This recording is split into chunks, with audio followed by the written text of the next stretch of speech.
The second story I'd like to end off with is about you think you know your clients, but after many years of dealing with them, sometimes you don't. This is because I didn't ask the right questions from the beginning. I have a businessman who was referred to me about 14 years ago by a P&C broker.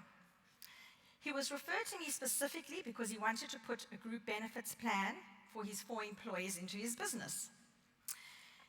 He has a company with 4 employees. We set up the plan, and each year I go back to him to do the renewal.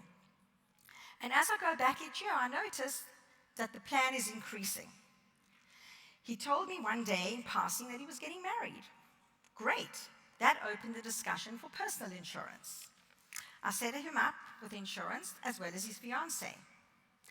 After about 8 years of dealing with him, he brings another gentleman into the meeting, at which point I learn that this man is in fact his business partner. No mention had ever been made of this gentleman in the last 8 years. On the group plan, he sort of appeared as another employee. Not only was it his partner, but it was actually a 50% partner. Because I'd always dealt with the one guy, I'd never even asked if there were any partners at that point. I then started obviously asking more questions. Lucky for me, I'd actually been on an 8-week course to do with corporate insurance, which was run by a gentleman by the name of James Richmond, who taught me how to ask a lot of good questions when dealing with corporate clients. This opened up the doors. I started asking them, do you have a proper shareholders agreement in place? No. Wills and powers of attorney? No. And then the most important question, do you have buy and sell insurance? No. What is the value of your company? 15 million. When you first started with me 14 years ago, what was the value of the company? 100,000. So, today I'm pleased to say that the company has more than doubled yet again.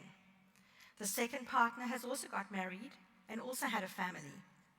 So what started as a small 4-person group has resulted today in personal insurance, spousal insurance, corporate insurance, and a growing group benefits plan. So, no matter how long we have been in the business or how professional we are, there is always that one more question to ask that will lead to more opportunities